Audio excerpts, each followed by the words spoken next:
To welcome you to the second event in the 2021 Discovery Museum Speaker Series, which are conversations with expert voices on matters of importance to our communities, offered free of charge and open to the public. I'm very excited about tonight's conversation, and apparently from the response that we got, it's a conversation that you all want to have as well. So before we get started, just a bit of housekeeping. We have solicited questions in advance, and they have informed the questions that we'll be asking our presenters tonight. Additionally, we'll be reserving some time for a live question and answer period at the end of the evening. So please submit your questions anytime during the talk using the Q&A button, and we'll address as many of those as we have time at the end. Tonight's presentation will be closed caption, and you can turn that feature on and off at the bottom of your screen as well. In addition, this evening's presentation will be recorded. All registrants will receive a link to the recording by email once it's available, and it will also be posted to our website. Any resources that are referenced by the speakers tonight will also be shared in the follow-up email. So before we get started, I have two things to share with you before we get around to introducing Donna and Charlie. So first, I'd like to thank our sponsors. Tonight would not be possible without the organizations whose sponsorship of this series have allowed us to present it free of charge for now its 9th year. Our lead sponsor, the Foundation for Metrowest, was established in 1995 and is the only community foundation serving the Metrowest region of Massachusetts. It promotes philanthropy across the area, helps donors maximize the impact of their local giving, serves as a resource for local nonprofit organization, and enhances the quality of life for all. Our investor sponsor, Enterprise Bank, is headquartered in Lowell, Massachusetts, with 26 branches throughout the Merrimack Valley and the north central regions of Massachusetts and southern New Hampshire. They are a true community bank, leading with a deep sense of mission and purpose. Their success is consistently measured by the success of the individuals, businesses, and communities they enthusiastically serve. We thank the foundation, the bank, and all our other generous sponsors for their support. So now just a bit about the Discovery Museum. The Discovery Museum has been serving children and families in Massachusetts for nearly 40 years. And as I mentioned, this is the 9th year of our Discovery Museum Speaker Series. We're proud of the series, conversations that we know are important to kids and families in these complex and challenging times.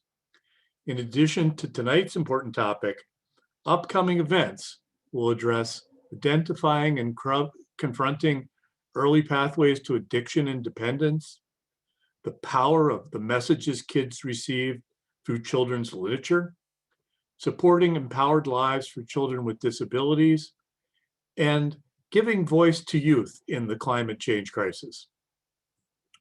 These events, as the speaker series have always been, are free of charge and open to all, thanks to the support of our sponsors.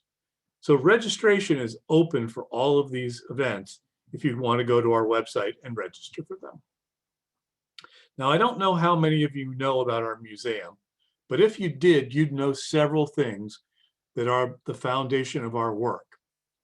We believe in nurturing the natural creativity and curiosity of children.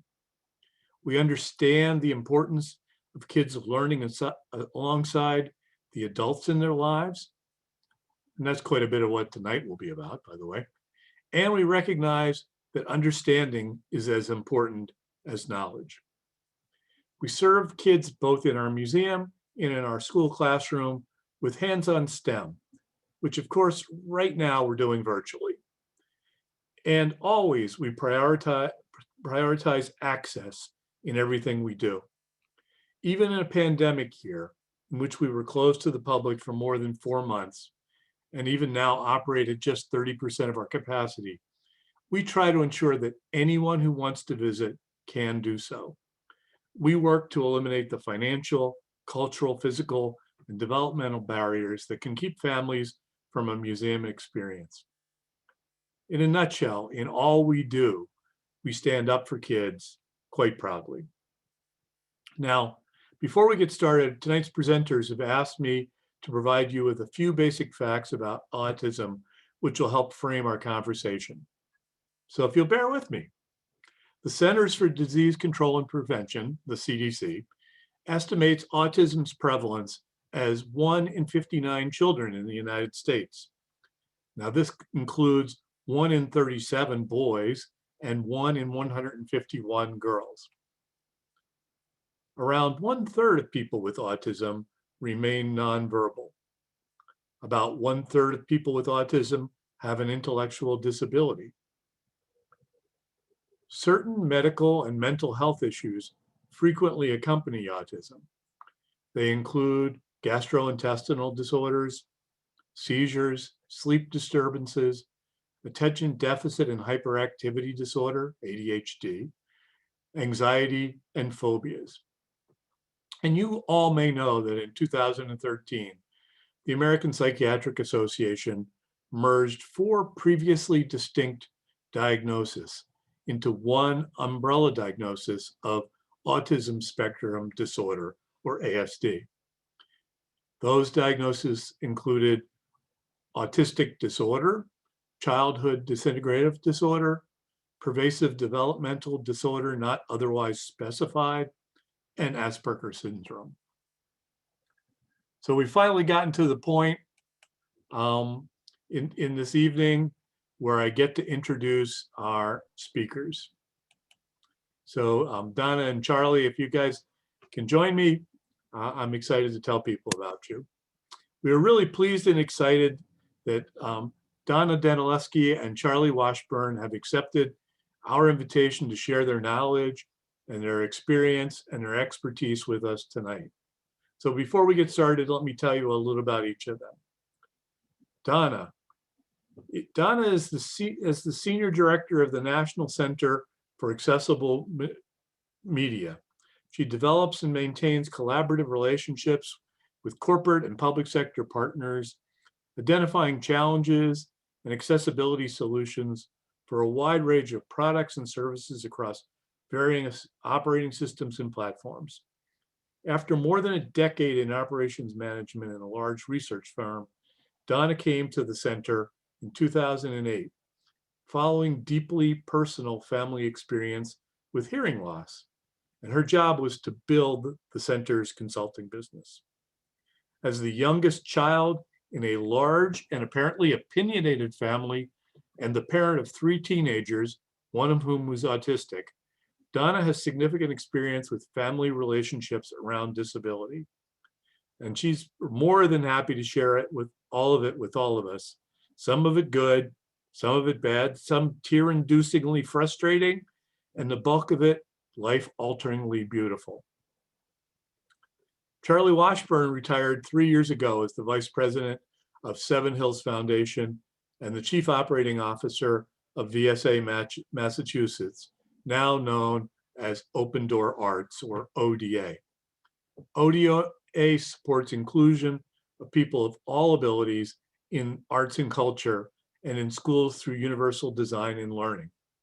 Under Charlie's direction, ODA created the Cool Schools program, which trains artists to help teachers use arts learning to improve instruction and learning of children with and without disabilities together, and engages them with teachers working with diverse learners. ODA has provided training for numerous schools and cultural organizations, developing programs to meet the needs of a wide range of people with disabilities, including autism and other developmental disabilities. Charlie has a remarkable 7 grandchildren. 2 of his grandsons are on the autism spectrum. And Charlie will share what he's learned on this journey with his son and daughter and their families, as well as some insights gained throughout his career. I've known Charlie for quite a few years and get to see him and his grandsons around the museum periodically, and I'm getting to know Donna, and I can't say thank you enough to both of you for being with us tonight to share your expertise and your experience. So welcome. I'm just going to kick this off if I can with a quick question that maybe we'll start with Charlie on this, and Donna jump in. Charlie, what do you think that everyone out there needs to know about autism so that they can be a good grandparent? Well, it's important to be, this is going to sound a little Pollyannish, but be aware that this is a beautiful journey that your children, all of your children and grandchildren, are gifted and unique individuals, and that you're actually quite lucky to have them in your life, and not that there aren't challenges, but it is you're embarking on a very love-filled journey, and it's actually a stroke of good fortune.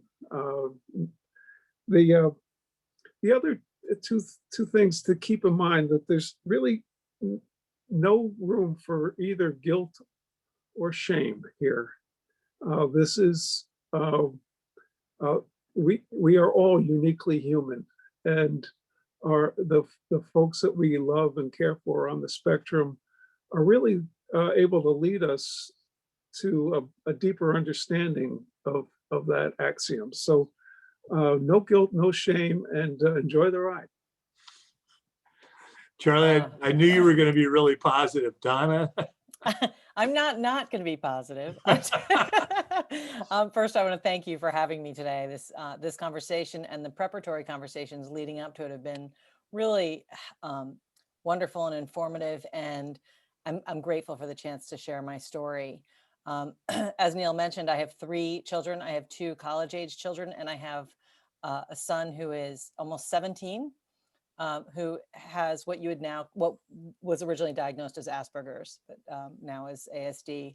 And he was diagnosed we think probably a little late, at age 7, which may or may not have been delayed due to his having been diagnosed with hearing loss at birth. So he's worn hearing aids since 3 months old. And some of the same sensory issues that show up in autism are, we think, what sort of led us to missing some of the early cues. But to your point, Charlie, it is an adventure. It is a ride that I would never, ever trade. It is not easy as the parent. I can't imagine what it is as the grandparent. But to your point, Charlie, the thing I want to hang on to there too is the shame. That's a thing that's very real for parents, especially in the early years when you're trying to figure out what some of these behaviors are. And so a lot of things you're going to hear me say today about being a good parent or being a good ally or a grandparent or a supportive extended family member is be the one to help with that, be the one to step in and help create the safe space. Because one of the things that I felt hardest when my child was young was being out in public and having a meltdown or any kind of acting out that to others looks like bad behavior. You'll see other mothers, other grandmothers shake their head and maybe say a comment or not. And that's a really hard thing to endure. And so the message that you'll hear me say again and again is, as the family member, as the loved one, help to create the safe space for the parent and the child to be comfortable, to go find a place to quiet down, to calm down, to step away from the crowd at a family gathering, whatever it is. Those things really matter to the child, and they really make a huge difference to the parent. Yeah. Neither of you mentioned sort of being like an expert. I mean, and I know some of the folks out there who are listening in raise the questions with us about, wanting more details. But do you feel like you really needed to be an expert neurologist or an educator or anything to be a successful grandparent or parent? If I really don't mind, I'll jump in on this. I feel pretty strongly about it. There's a big team.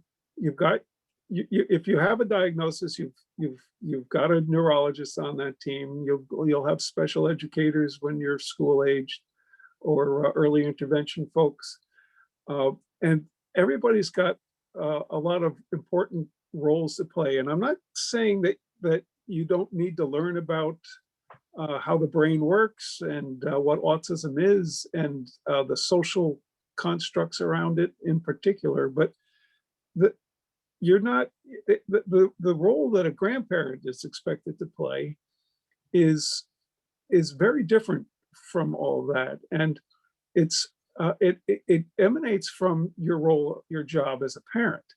Uh, and it's really there that the first obligation or the first opportunity is, and that is to support the parent, your child, uh, in any number of ways. It couldn't be, if you have the good fortune of being close by, it can be throwing the wash in the washing machine and following it through the dry cycle, folding it and getting it into the drawers.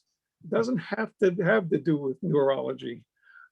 If you're a little braver and have the opportunity and have developed the kind of relationship you need, then you can take your grandchildren overnight or be there overnight. Let the parent or parents take off and do what they will in a brief respite. So it's important to be aware and to learn what you can, but that's not your role is to be the parent's parent, to be the supporting, loving, unconditional parent.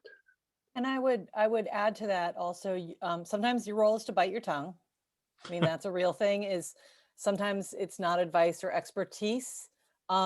They just need someone to be a soft place to land. Like my mother-in-law, unfortunately for me, my parents were not ideal at this. It's just a different generational response. And, but my in-laws were, but they didn't ever understand a thing about the neurology or the terminology or the difference. I mean, if you know one person who has autism, you know one person who has autism, right? Because the spectrum is broad. They never knew any of that. You know what my mother-in-law did? She would take my son when he was having a tough time or when he was in a phase about whatever he was interested in. She would take him downstairs, and I laughed that you said, do the laundry, Charlie. You know what she would do? She would pull up 2 chairs in front of the washing machine, put the washing machine on, and sit and talk with him through the whole cycle and explain how it worked. He was fascinated by machinery. So it was, now let's sit and we'll watch the dryer. That's what, like an hour and a half of my life, but also it's exactly what I needed and what he needed. And it's still this lovely memory that has no basis in neurology. It has no basis in medical textbooks. It was that she saw what he needed or what we all needed and gave him a break to calm down. And to that end too, I saw in the Q&A, someone asked about safe spaces, which I had mentioned earlier. Just to follow up on that, when I say be there as a soft space to land or create a safe space, it's as simple as try to relax. If you've got, I come from a very traditional family about holidays, and it's very, everybody's dressed up and we're sitting at the table and everybody's got place cards and everything. Relax that a little bit if you've got someone in your family with a child on the autism spectrum, so that you could say, I know that in my case, Logan might not want to sit with everybody. Would he like to take his plate and go sit somewhere else? Or would he like to eat in advance of everybody and go watch television while we eat if this is too much going on? My sister, as soon as we would get to her house for big family gatherings, would take him immediately and say, you know what, Logan, come in here. Here's my room. Here's the bed. Here's the light. Here's the plug for your Leapster or your iPad, whatever it is that gives you comfort. And you can eat or drink in here. And when it's too much in the other room, you come in here and you reach out to any of us. And that alone is such a small thing, but all of you have maybe an extra bedroom or a finished basement or a place where someone can go sit and have quiet. That's all I mean when I say a safe space. It's away from the formality of a family gathering, and also some of those pressures that are on everybody during a family gathering. Like I want to save space. The other thing to keep in mind is, as particularly when the diagnosis is new, everybody's learning. So as Donna says, ease up, make a little room for mistakes, and keep in mind that as also as Donna said, the flip side of that, if you know one person on the spectrum, you know one person on the spectrum, and there's this is the beauty of this unique individual, is you get this a whole new, never before concocted view of the world, and so enjoy it, appreciate it, and understand that it's going to keep changing. I mean, it doesn't stay the same week to week, much less year to year. So you both had to start this journey somewhere. Donna as a parent, Charlie as a grandparent. What would you say are some of the sort of key challenges you faced as you were sort of launching on that journey, just getting to know your child or your grandchild and understand them being on the spectrum? I can jump in. It's a little fresh for me on the parenting and learning. It was incredibly challenging. I will not lie. It was incredibly challenging for a number of reasons, especially because I had already had two children. My children are all pretty close in age. They're 2 years apart. So I had a not yet 4-year-old, a not yet 2-year-old, and a newborn. Those were calm years. So as Logan, and then he had hearing loss. So we already had a whole new host of sort of doctor's appointments and new experiences and understanding what it was to be the parent of a child with a disability to begin with. So adding in the other issues were a challenge. And to be honest, they were much harder than, I'll be very frank, they were much harder than issues around hearing and hearing loss and hearing aids, because they look like so many different things to so many people, and everybody has an opinion about it. And a kid with hearing loss, you could take somewhere and he may miss out on some of the experiences. If you're at the museum or whatever, you could take a kid with autism to a museum, and it's really a struggle if you're not prepared to take a break, find what you need. And so, and you think, I'm going to be really honest, you don't know how you're ever going to sort of get through some of these days. You figure out, like, there was a moment where I thought he's never going to be able to go to school, and we're not going to get through this. And now I say that, and I've got a 17-year-old upstairs who drives a car, has a license, has a job at our local grocery store after school, and just today signed off on his final Eagle Scout project for Boy Scouts. So it changes, I promise. Like any kid with any phase of what they're doing or not doing, or terrible twos or anything, it changes. And the same kid that couldn't have a birthday party without literally throwing up all over the bed from the anxiety of it is now thinking about what life looks like after high school. So find the people that support you and rely on them, and just keep going. And if one thing doesn't work, try a new thing. But to Charlie's point, you have the opportunity to see the world in a way that doesn't just benefit your child and you, it benefits all the people in your close circle, including their siblings. I think that's really important. Donna, before we move on to Charlie about that question, I just want to follow up on what you were saying about the support network. Was it professionals? Was it other parents? Who were the people you drew on? Not to be totally Mr. Rogers, but since I work at a public broadcasting station, I can find your neighborhood. I mean, everybody can be a good neighbor. And it's funny that you asked that, because only 2 years ago, we instated an actual award, a monetary award in our public school system for acknowledging exactly that. It's called the Light the Spark Award. And it's for people to be able to acknowledge those in the community, not in the school system, but in the community, who have been that person. For us, it was our school bus driver. It was our school bus driver who kept a special eye out for him, who knew when he was obsessed with Hummers, the cars, Hummers. She would call me and say, do you mind? My son picked up a little Hummer toy for him. Can we give it to him? Like, people that, it could be someone at the grocery store who sees what you're going through and just sort of gets it. So sometimes it is the professionals, but not always. And look for it everywhere, because it isn't always the professionals. They're helpful, but sometimes they've also got a job to do, and you've got paperwork to do and boxes to check.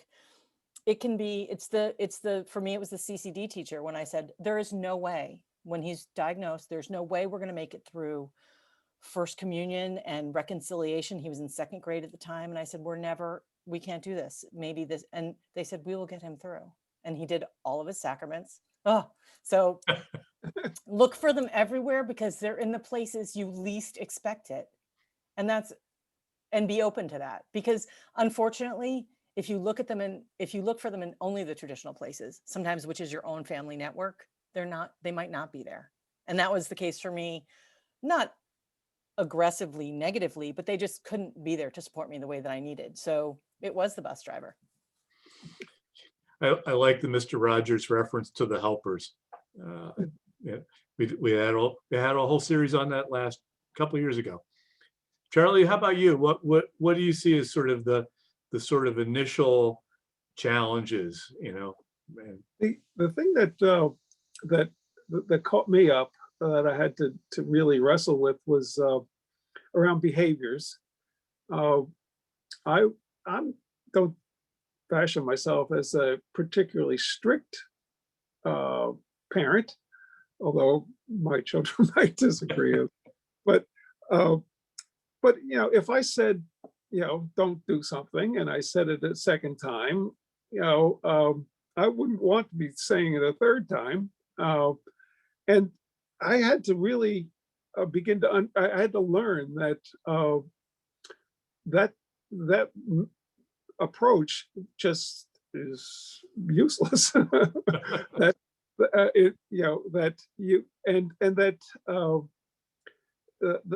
the child's inability to process that kind of instruction is not a personal thing. It's not, and this was where it was hard. It was like, I told you to do such and such.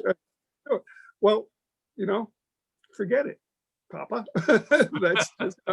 That just doesn't work. And so it really took me a while to learn that intellectually, but even more importantly, to kind of physically understand it, so that when and it's still a challenge when so when something happens and there's a mess as a result, can be as stereotypical as spilt milk. I had to train myself, and I constantly have to be aware that if I'm getting mad at something, that's my behavior, not anybody else's. That needs to be controlled and managed, and that was probably the most the thing I continue to wrestle with, and that I had to really kind of get my brain around that, and also that it can be different. I mean, I'm still not very happy if I say something and it's completely ignored by my typical grandchildren. I'm still, I have a different set of negotiations there. But I was going to say the same thing, Charlie. I was fortunate that I have, three kids, all of whom react differently. So I was already used to having to adjust my parenting style for my daughter, who you say one thing and she's, sobbing in the other room, and my son, who you bark at him and it's over. And then my third, who there was a different set of negotiations around how we handle it. And a lot of times it isn't reprimanding or yelling. It's saying, let's separate from the situation. Let's go have a break. Let's go, but it takes self-control as a parent to do that. And as a grandparent to say, to not discipline in the same way necessarily, because it doesn't yield a positive result. Yeah. And I think that's important. I know we'll get to this, but that's similar those are all tactics to keep in mind when you're trying to do something like visit a museum or plan an outing, of sort of be aware of that. And if the kids are young, I mean, I found it especially challenging when they were all very young, because I had 3 to sort of handle, and it was hard to do if I didn't have another adult with me, because part of it is you take 2 to go do this thing and I need to go sit quietly with this one, or ask them, museum or the area in advance, is there a place where I could sit quietly and the other 2 could be safe and I could see them, but we could sit and take a break? Because often taking a break was a lot of times the answer for us. Yeah. You know, a lot of parents and grandparents struggle with those moments where the kids are doing something irrational, whether you call it a meltdown or you call it a tantrum, you know, clearly that's something that you've all experienced. What sort of your thoughts about how to deal with meltdowns, and are they different than other kinds of sort of, tantrum kind of behavior? Well, Charlie, do you want to say something, or? yeah, I'll try to keep it brief. Too, uh, the 2 things about meltdowns. One is they tend to really, they're very upsetting. They're obviously, the child is very upset, and this kind of they're kind of unconsolable. And as grandparents and as parents, one of the things we're programmed to do uh, is to help console. Uh, and understanding the meltdown that results from a sensory episode, that's overstimulation, or from, can be any number of things. You pretty much have to just suck it up and ride it out. There's not much you can do.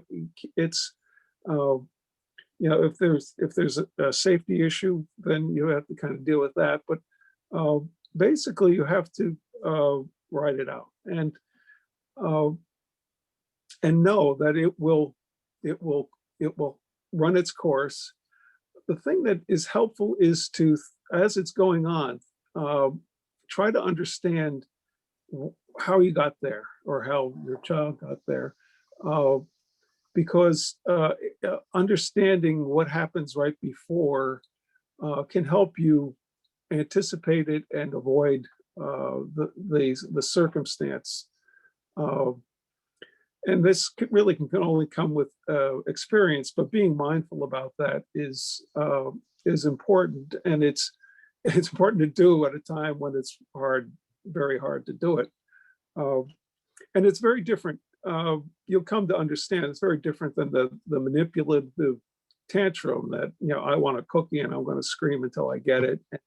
The response there is, well, pick your response. You've got your own set of responses, but it's a very different. They're not.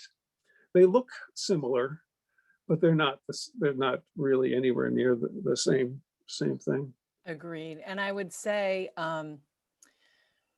especially once you have a diagnosis, this is a lot of this is harder when you sort of think something's going on, or when you're not sure what's going on and you haven't had a diagnosis yet. And so you don't know, you're not sure. And all of this is much more in the ether and in the conversation now. For me, 17 years ago, it wasn't necessarily. So I had a lot of shame about it. And I also wasn't sure. I didn't know how to go into situations. For me, to Charlie's point, family gatherings, loud outdoor parties, those were triggers for meltdowns. And again, exacerbated likely not only with sensory overload, but by hearing loss, hearing aids, all of those things. Even when Logan was first diagnosed, I didn't feel comfortable and I wasn't confident enough to go sort of advocate on his behalf. I think there was some shame. I think there was a nervousness of like, I can't walk into this party and immediately be like, I have this child who has, so instead I made a point then to start reaching out to the parents or the hosts ahead of time and say, we're going to come and we're looking forward to it, but we may leave early. We may do, what do they call it? Like an Irish, what are they, isn't that like an Irish leaving? I don't remember what the Irish departure or goodbye or something when you just leave without saying anything. I said, I can't promise that we'll stay for the whole thing or that we'll make it, but you know, we're going to try. And so all of those things that I would do ahead of time, especially like I said, for big family gatherings, or we would take 2 cars and one of us might leave with 1 child or something. But being honest about it and saying, this is the kind of thing that's a challenge for us. We're going to try and make it work, and it may not.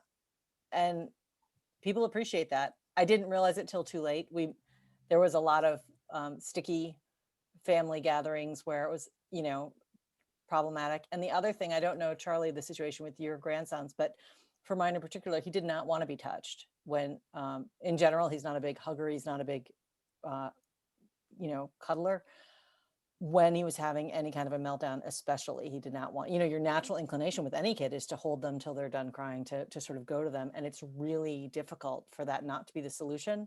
So for us, it was going for a walk or separating from the situation, and you just get to learn it. And if you're helping care for a child with autism, I would speak frankly about that with the parents without judgment and without, don't say it like, unfortunately, like my sister did at one point, what do you do with him when he's like that? Which is not, it wasn't like a productive conversation starter. But if you say, what's helpful to you or to Logan when you're having a difficult time, I could tell you, I could say, take him for a walk around down the street or whatever it is. If you open it up, again, it's all about sort of tone and engaging and saying, I don't know how to handle a kid with autism. I don't have any in my life, but what can I do to support you or him? How can I be helpful? Sometimes it's literally, can you get a cup of goldfish and go put, you know, have a room that we could sit in? It's not a lot of high-tech solutions sometimes. Yeah, you know, the sort of the discussion about how to talk out in public and deal with public situations is really good, and we're going to talk a little bit more about that. You know, in fact, you know, the Discovery Museum really wants to be the kind of place that can help the folks, and you know, I think generally that's true of about, you know, you want to take kids out in public spaces. I mean, the one thing grandparents want to do is show their grandchildren the world, right? And get them out and about. And, you know, how can you help others and other places sort of understand what role they can play in supporting you and your family, whether it's your child or your grandchild, you know, when you're there, and, you know, how do we help shape the rest of the world to be more nurturing and welcoming?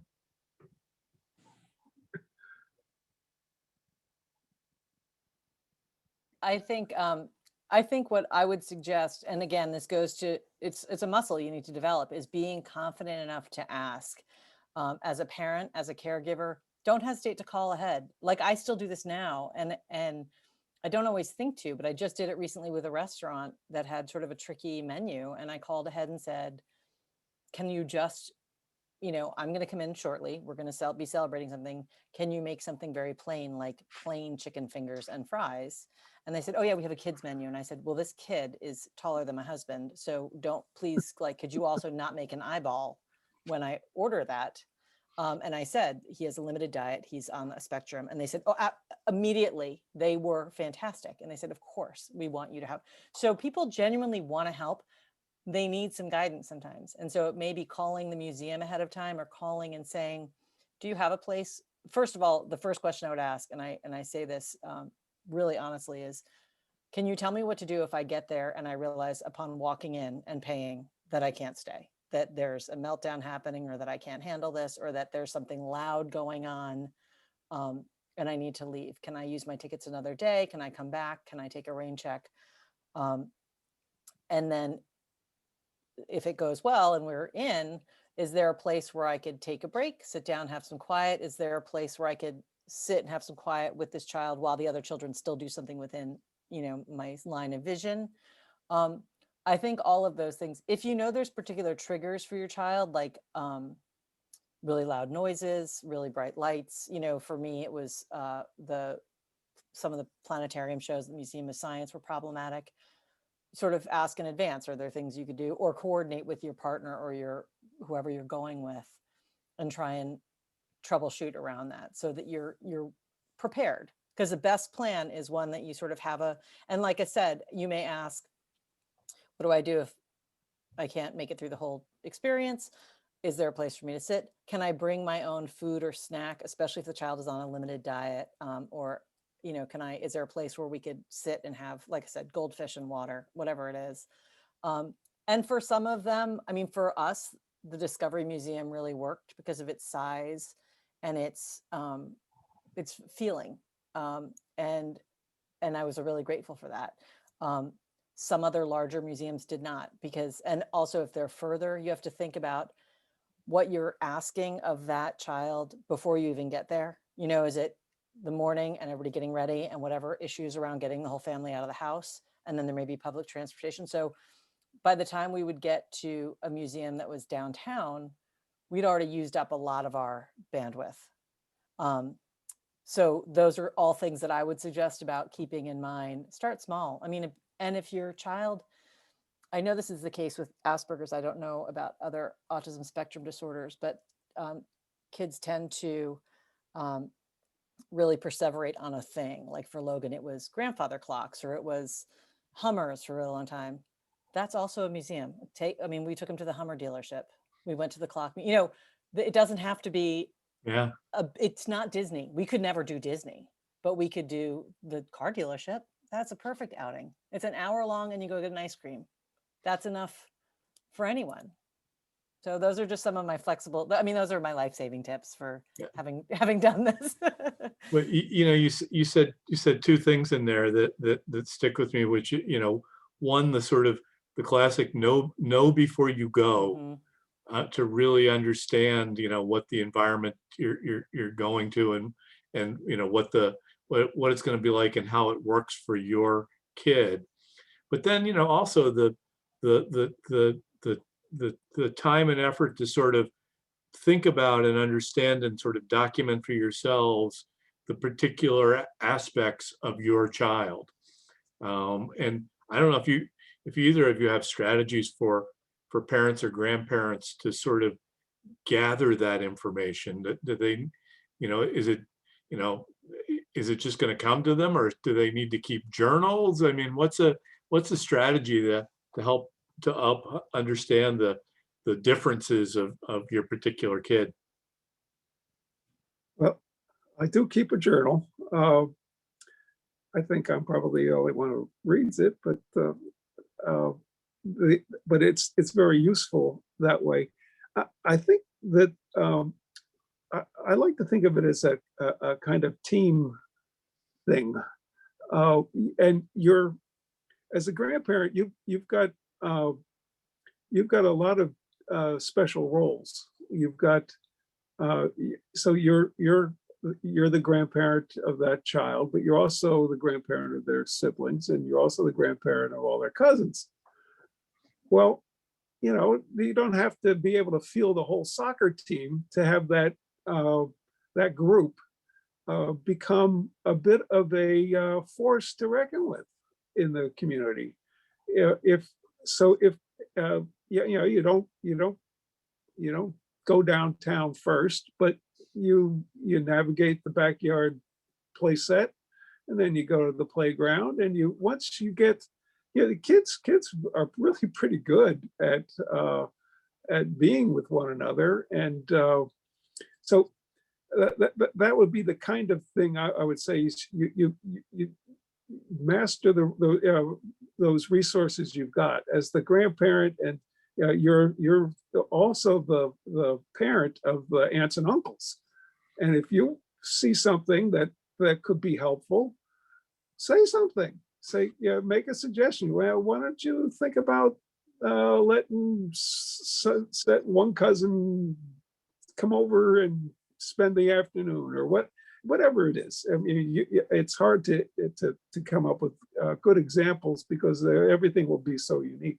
Right. And the other thing that I think to mention, because you asked earlier, Neil, about the building this whole community, and I was really struck, Donna, by your mentioning the bus driver.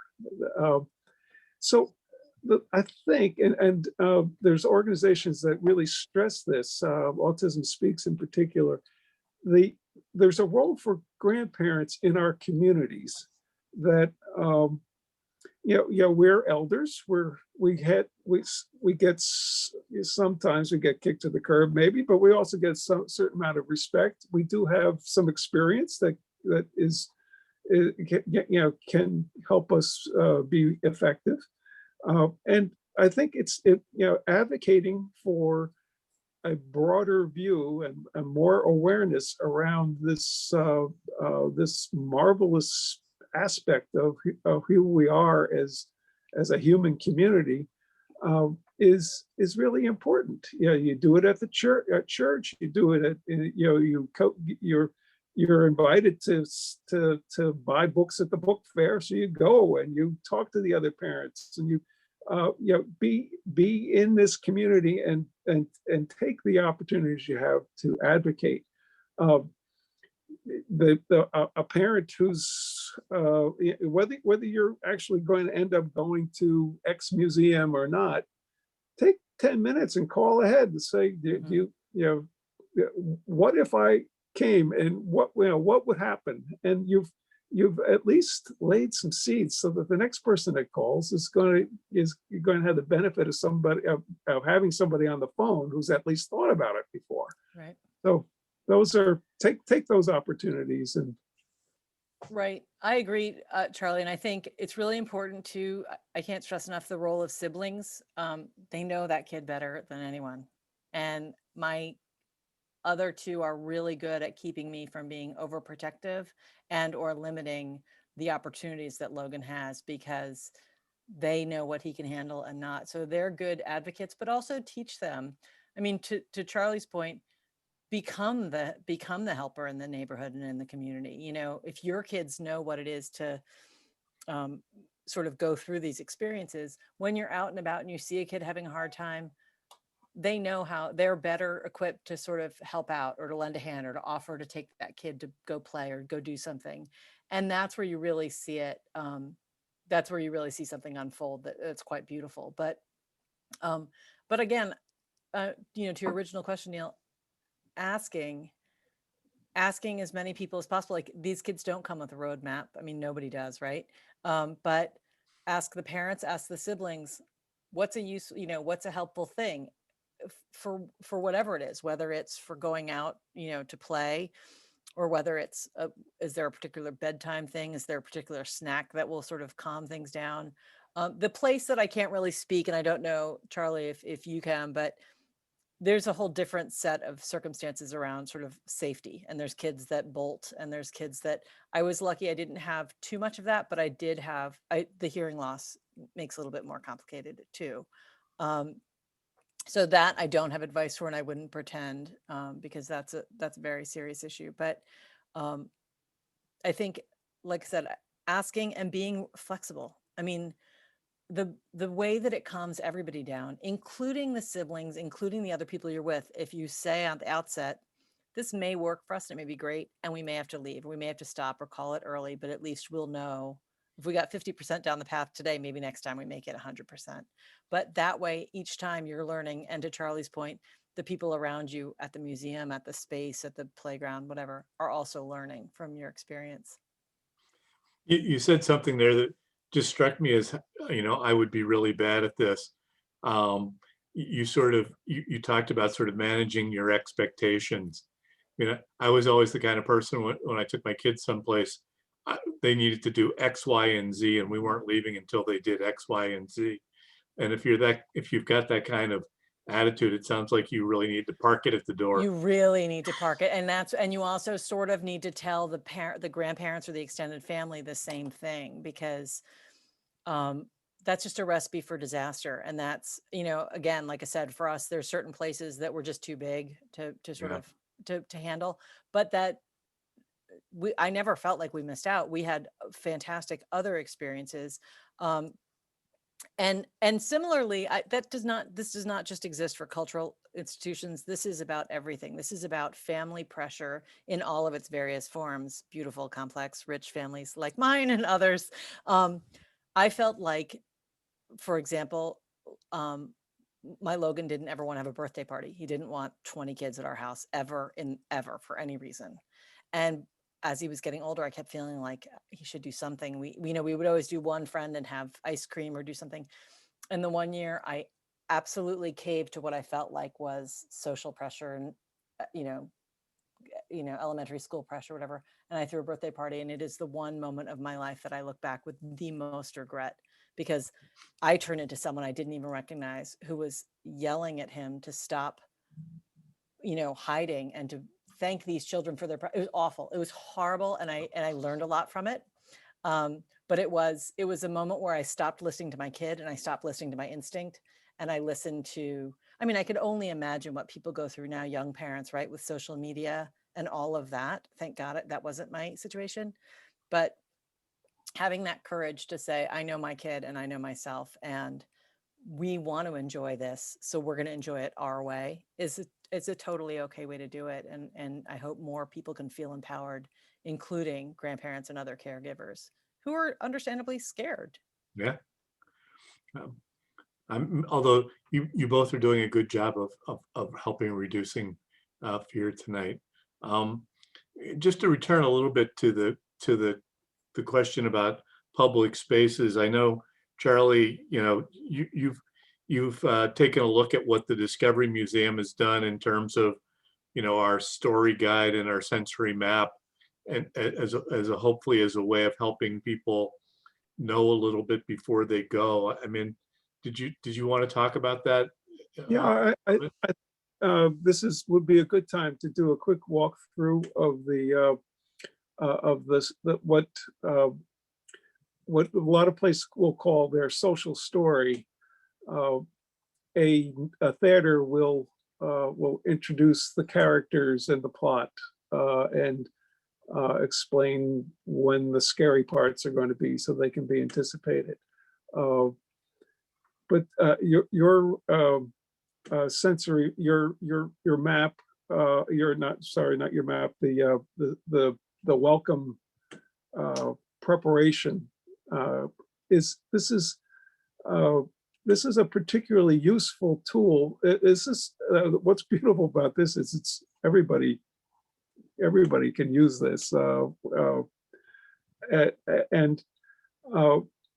one of the keys to a successful outing is no surprises, or no surprises that aren't this is going to sound ridiculous, aren't anticipated. That is, there will be discoveries that are surprising, but you don't want the kind of surprise that sets any of your children into a tailspin. And it can happen to any of your children. This is not just your child on the spectrum who's going to who can use this. So we'll just quickly walk through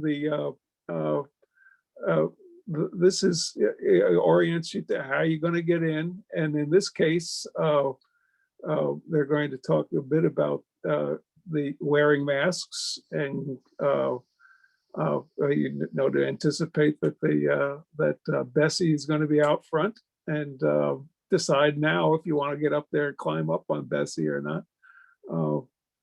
The idea that here you see that it's important that the child knows that there is a smiling face behind that mask, and this makes that very clear, and in a graphic kind of way,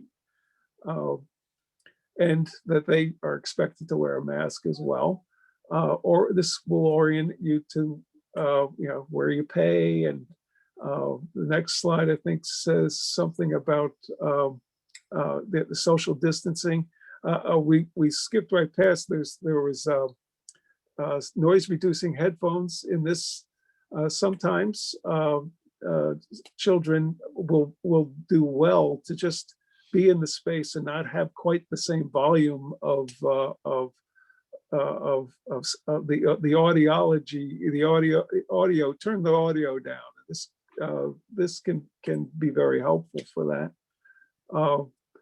Explaining the 6-foot distancing and the flow of traffic. This must be I can only imagine, Neil, how difficult it is, because typically this museum is a buzz with children heading in every direction, even directions that you don't understand that children can go in, and they manage to make diagonal leaps that are unanticipated. This is for those with sensory integration needs. This is something to look for, and there's 2 of these on the campus now. A swing that you can be solo in, or you can. I guess it's solo only now. Although right maybe, now, yeah. Although I've seen great groups emerge around these, and taking turns swinging, taking turns being inside. This is part of a massive feature, the tree house, which I think is also featured in one of these pictures. There's the tree houses there on the slide. There are many museum features to anticipate. The bubbles are closed right now, but someday we'll be back to the bubbles, right? And again, just to get a sense of the place and the flow, and I think that if we might just well jump right into the map, because we've done some talking about sensory, anticipating sensory overload and the like. This is the sensory guide. It's very, very useful. You'll know, say you're bringing 3 kids, you're going to have one that's very attuned to sound, one that's very visual, and maybe one that wants to touch everything. This will give you not only a way of anticipating where those different things are, but it will also give you, you can plan ahead for where the hideaway spots are, and they're indicated in yellow, so that you know ahead of time. Not surprisingly, the backyard at night, which is one of it's a great spot to just chill and get away from the flow of traffic. You can, even if you're into taking your shoes off, like a certain young man I know, you can take your shoes off and nobody's any the wiser. So these are very valuable tools for this particular institution, but it's also good to know that you can ask for this anywhere. You may not, they may not have it, but it's certainly worth asking. And it is not, it is becoming more and more common that organizations are able to anticipate this need. I would say that Charlie, particularly for people who are taking younger grandchildren around, a lot of my colleagues in the Children's Museum world all around the country, and I know we have people on this tonight from 28 or so different states. There's a good chance that your local Children's Museum has both a story guide and a sensory map. Just know to ask for it. It's something that we all need to do to be much more welcoming and friendly for kids on the spectrum, and for the adults that are bringing them. We need to give you the tools. Tell us just a little bit about how you would walk through with your son or your grandson um, beforehand with something like a story guide? What do you sort of physically sit down and go page by page? Is that the approach? I don't know about, I mean, I wouldn't necessarily, it isn't even necessarily something I would show to him. I would look at it and sort of, I mean, for me, it's safe spaces. It's right. It's about sort of where can I take him to have a safe space. Mhm. So it's less important that he know how to find them and more important that I get to say to him, we're going to a place today. You should just know that if it gets overwhelming, there's a place, you know, there's some places here. Look at this, that we have this guide. There's a few places where we could have some quiet time. And we have a plan for that. Like all, again, the sort of the no surprises of we have a plan for that. And that eases their anxiety about going. And so that's how I use any of that information, whether it's formalized in writing or whether it's just information that I ferreted out ahead of time in a phone call. But to say, you know, you need that child to trust you at all times, to never feel like you're, and that's where I think I get so upset about myself having not listened to my own instinct about the birthday party is you're, the world doesn't totally revolve around that child. Like there are other kids, you've got other things to figure out, but it's not hard to take the extra steps to find a place where everybody could be comfortable and people could still achieve the goals of the day. So that's my case. I don't know, Charlie, with your ages, what you do differently, but that's how I handle it. And still now with certain things we do as teenagers, I say, you know, here's what we're going to do today. And if it goes sideways, we could take the metro home or we, you know, whatever it is, if we're traveling or anything. Yeah, that's good.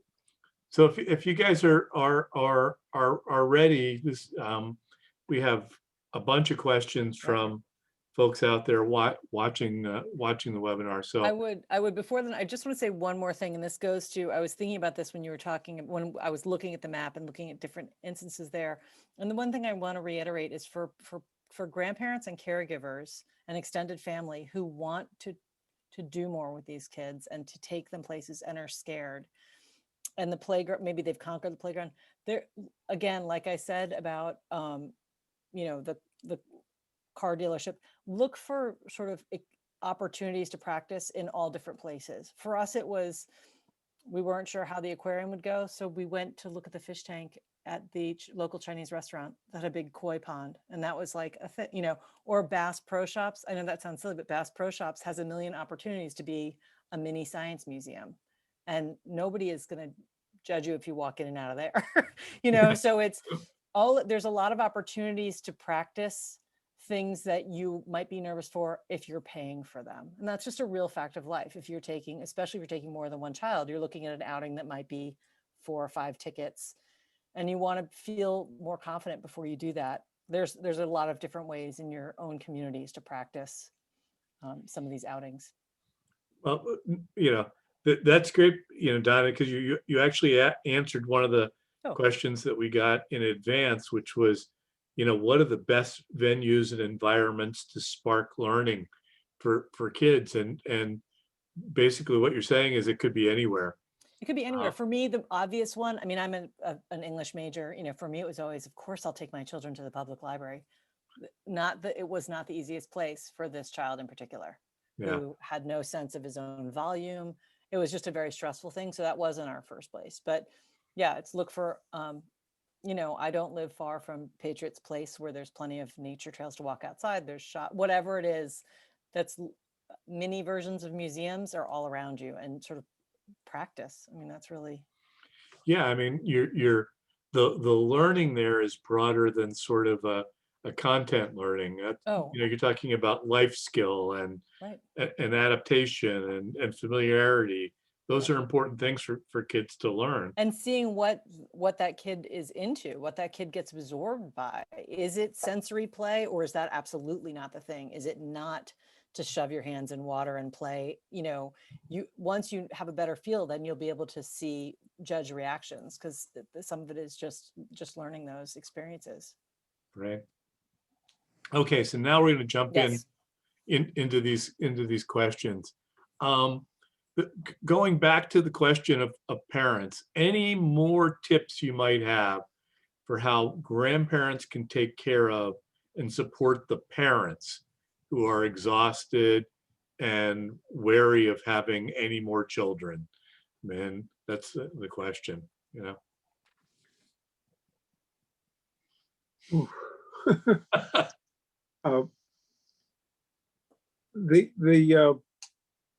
if you think back to your own parenting, uh, that break, whether it was a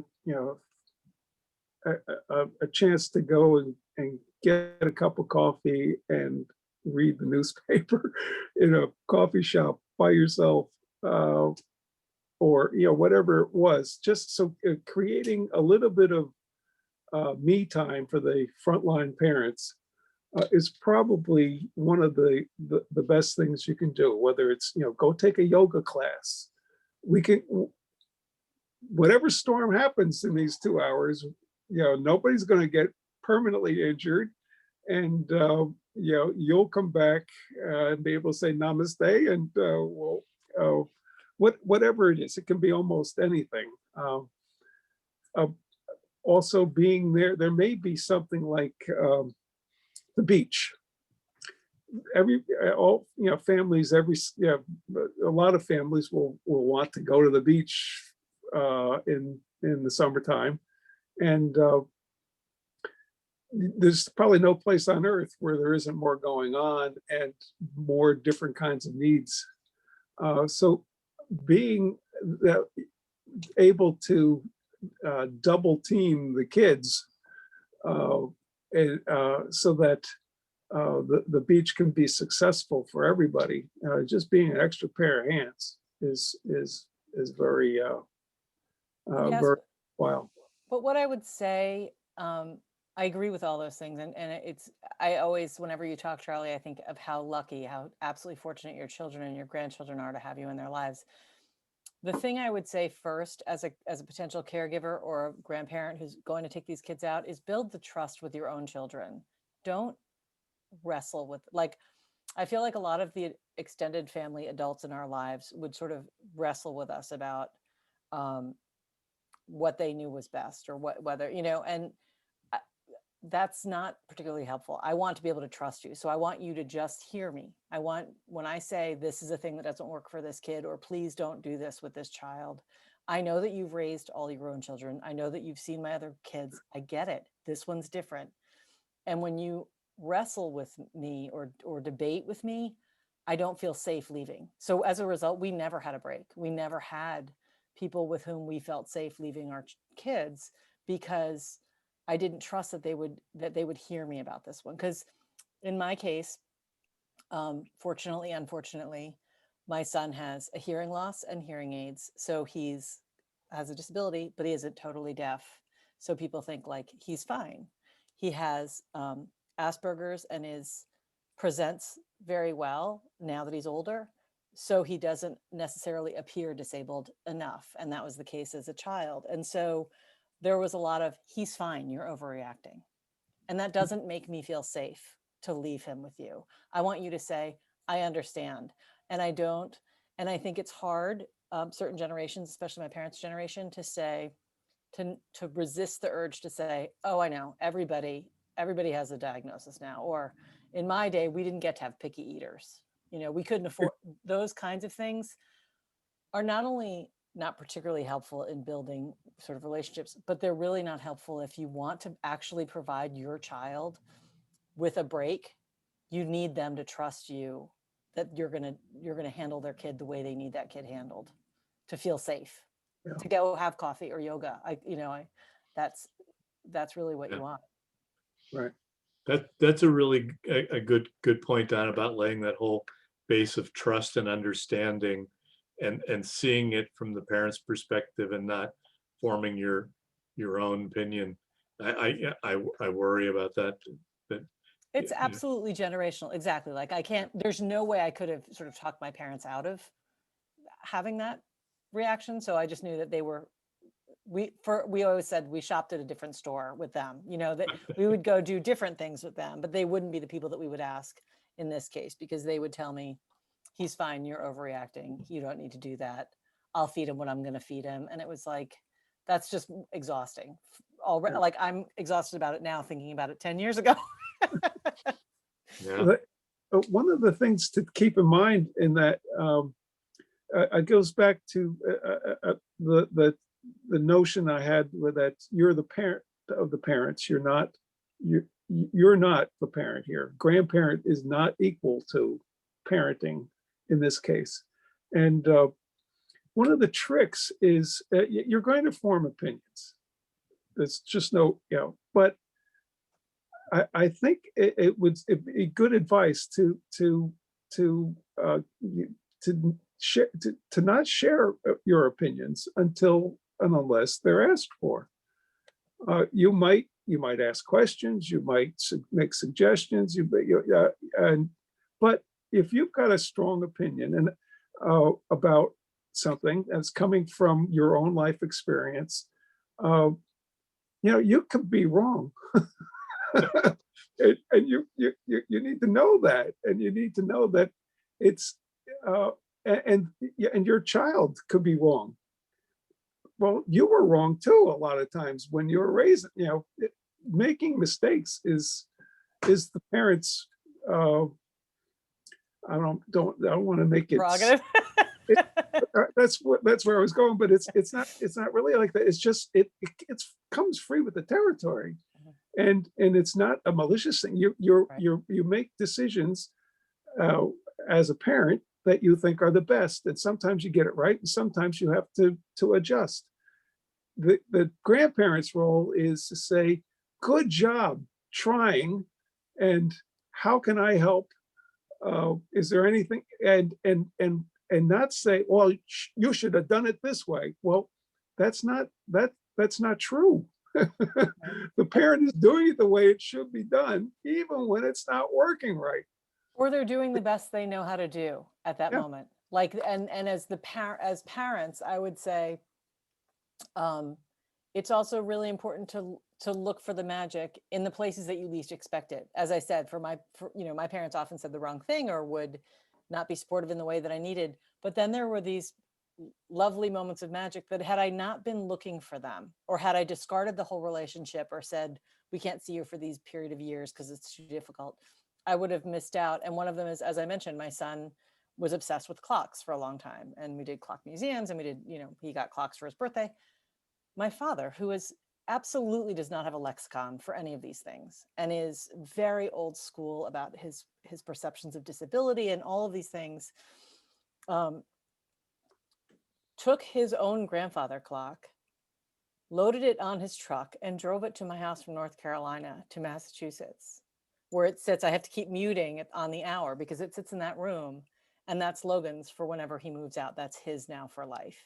And the first night, he put a sleeping bag and slept under it after setting it to the chime that he wanted. So my dad didn't have any of the right words. He didn't have any of the neurological terms. He did not know a thing about autism, but he found one little place to connect. And even if it was the only one, although it wasn't, it's one that we cherish and now have a memento of forever. Yeah. That is a great story. So here's a warning. We have 6 or 7 more questions and about 10 minutes. So I'm going to try to, and these people, the folks have some really interesting, important, and I think challenging questions. So let's try to bang out answers to these as quickly as we can, if you can. All right, and Neil, maybe read them all so we can have them all out there. Yeah, I don't think I'm going to be able to do that, Charlie. I'll do a couple at a time. Can you batch them? Are there any that are to be batched? Yeah. No. Okay. So here's the first one. A question from grandparents who believe they see signs of autism in their 13-year-old undiagnosed grandson. The mom is very protective and avoids conversations about his behavior. Any suggestions on how to approach this topic? Yeah, I saw that earlier, and that advice that I gave is don't offer opinions till you're asked. I think what you need to do in that situation is ask questions and without judgment, and see where it leads you. Yeah, it's tough for grandparents to be diagnosing. Right. Okay. Here's maybe an easier one. What about video games? My 14-year-old nephew only wants to play them or be on a device. What are the ways to limit screen time, presumably for a kid on the spectrum? Right. That's a tricky one. I mean, for us, they were a comfort, especially in, it was always like you could bring that to a family gathering if you need some quiet time. We didn't really have them that wasn't an issue that we grappled with much when he was young. So I can't really speak to that. But again, it is, I'm not a fan of sort of bribing. And so it's maybe sort of figuring out some alternate things and trying to limit. But again, sometimes for the parents, that's the only piece they are getting, is when that child is occupied with that. Right. Yeah, And there some might of be- them, some of them are, it could be, again, sort of like I was saying about the grandfather clock, it could be the thing that they're obsessed with briefly and that may pass, but I can't speak to it. Charlie, I don't know if you have more there. Well, just there might be a way to use it as a way of engaging. I'm thinking of GarageBand, I think it's called. That's a software thing, but where you have you have instruments that are keyed into the video All game. right, you can play with them. You play together, or just spend some time in playing the game Mhm. together. Yeah, that's true. And then maybe pairing that with, now we did that, now we'll go do something else.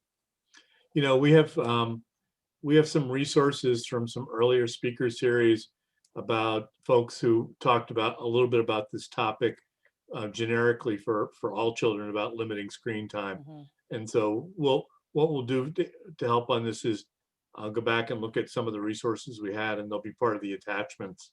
Right. That we'll And I send think out. Charlie and I answered that very funny differently as parent and grandparent, because as I think of it, Logan's grandparents would engage in games with him on the iPad Yeah. and all that, whereas as the parent, it was the last thing I wanted to be doing. Right.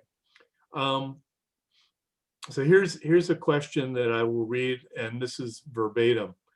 The main issue I have with my 3-year-old grandson with autism is he does not like negativity. You can't tell him no. You can't tell him he can't have something he wants or to stop something naughty like hitting. He just loses his mind, starts screaming, hitting his head, pulling his hair out. We even try to say it in a nice voice and explain why he can't, but it doesn't matter. How can we deal with these situations? Sounds really challenging. It's really hard. Those are really hard when they're really young, because you can't use a lot of logic either. So for us, it wasn't so much of a hitting, but there was I don't like no was definitely a part of our world. And it was, again, it goes to that reframing. I mean, it's sort of what Charlie was saying earlier about how you discipline, of the discipline that worked with the other 2 children, where I would say, no. Instead, with my third, I would have to offer different options, or I would say, so it's saying no, it's just saying no differently, right? It's, here's 2 other snacks you can have. It's not easy. And some of it is that, I mean, they will grow out of some of it, but that doesn't feel like hope when you're in the trenches. I know that. Yeah, you're right. For a 3-year-old, that's really hard. It's really hard. And when they're doing something like banging their head or something that's then upsetting to you and hurting them, that makes it really hard. Mine was a headbanger on his crib. So he had like sort of a perpetual ridge for a very long time. And that was brutal, but it was a self-soothing thing. So my pediatrician said he's not going to hurt himself, even though he just walked around with sort of a ridge on his forehead for a period of time. Yeah. So here's a question. I have the feeling it comes from a parent. What about grandparents who are confused about the prevalence and impact of autism because it wasn't as frequently diagnosed when they were raising their own children. This is the generational. Yes. Yeah. Or I didn't tell my parents, quite frankly, because my parents don't live locally. I didn't tell them for a long time because I feared one of two responses. One of them that's very typical for my parents and their generation was to say, right, everybody has something now. In my day, we didn't have time for that. We couldn't have nervous breakdowns. We didn't have all the leisure you have to have those things. And it was like, okay. Or the other one, which is, I can solve that because I watched Dr. Oz and he told me this. And I was like, both of those were not things I wanted to hear. I think I wouldn't, there's not a lot of debating. I don't know how much sort of you want to get in, I don't know how fruitful it is to take those conversations too far, except to say we are aware of much more now. We are aware of much more now through science, through neurology, and through people being more open about it. I mean, that's true with many things that we talk about in a way that we didn't. And it doesn't really matter. This is my kid. This is what is going on with him. And we have experiences. In our case, we have experiences where we can point to what we believe are undiagnosed relatives in the past that are lovely functioning members of our family, but who may have had different outcomes had they had more support.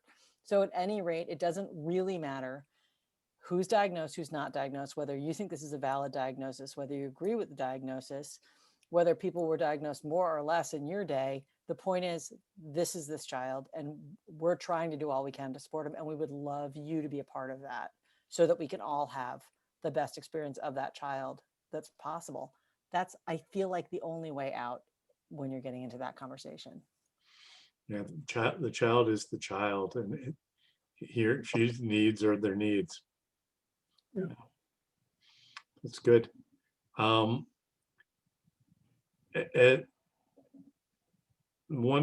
quick question.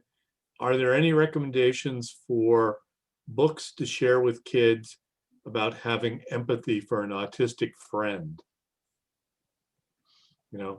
How did you help children around your child or your grandchildren understand and have empathy and understanding? I think kids tend to do it more naturally than adults, quite frankly. Kids speak each other's language a little bit better than we give them credit for, and then we do.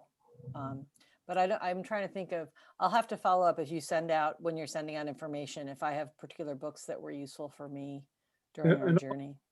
I'll include, there's a series of Sesame Street, for the young ones, Sesame Street videos that are pretty good at covering the lay of the land. That's right. But there's a character on the Yep. spectrum on Sesame Street now, right? Yeah. That's a good suggestion. And the other thing, sort of more generally, I would say is, I think grandparents or outsiders to the child, older folks around the child, sometimes may have concerns or questions or judgments about what's age appropriate for that child, because they may be obsessed with something that feels young for them or something that feels not appropriate for the right gender or whatever it is. If it's not going to hurt anybody, it's not worth dwelling on. I mean, that phase will probably pass, but whether the kid is into, I mean, mine happened to be into really sciencey things, so it was kind of great. We all learned a lot during it, but that isn't always the case. Sometimes you have an older child who's really attached to Sesame Street, or I thought of it when you said Sesame Street, or shows that feel younger than their age level. If it's not going to harm anyone, I don't know why. I don't think there's any reason to take away a comfort. I have one last question, and then we'll wrap it up for tonight, perhaps. This you both mentioned that grandparents have lots of grandchildren, and Charlie's got 7 of them, and this parent asks a really tough question, which is, how can grandparents deal with a sibling who sometimes will provoke the autistic child to blow up on purpose in hopes of feeling superior? Yeah. Donna, it sounded like your kids are angels, so They are not angels. They are not angels. That was just not their particular brand of evil. No, that's a hard one because I don't really know. I mean, I don't know the age differences. Also, mine were so close in age that it was that wasn't the thing. But that's I don't know, Charlie, if you have any experience with that. Well, fortunately, nothing, no really direct experience, but uh, I would fall back to my old ways. Separate from those two siblings being together, a real talking to and laying down the law that this, I saw it happen, and you're not getting away with it on my watch. And if it continues, it may be signaling something deeper Right. that needs to be professionally addressed. There may very well be legitimate or illegitimate emotions. What about me? He gets or Mhm. she all the attention. So I would look for that sort of thing. I If think, right. I think that's a really good point, Charlie. I was thinking about that while you're talking is I think it's also important to emphasize for the parents and to do your part to support it that everything doesn't have to be with all the kids all the time. And all the Yeah. kids don't necessarily like all the same things. And so, in the same way that you might take the child on the spectrum out to do something special to give everybody a break, take one of the other kids out and sort of, because for us, I acknowledged with my other two kids and said, I know there are things we don't all get to do. I know there's things you guys don't get to do sometimes because they don't work out for Logan. So we can go ice skating on this day when he's doing something else. So acknowledging that, number one, first and foremost, we're a family and we protect each other. But secondly, that each of you do have different needs and we're not dismissing that. We have to work together as a team, but there are times that we acknowledge that there's things that you want to do that we don't always get to do. I think that's an important one, and you might see some see some positive behavior if you do that. This is great. Charlie and Donna, I can't thank you enough. Charlie, you got a shout out on the Q&A that somebody wants you to be their grandparent. So It's you probably might. my kids from like Right? texting upstairs.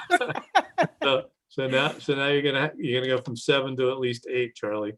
One of the things that was really wonderful about this is how much experience both of you have and your ability and willingness to share that with everyone.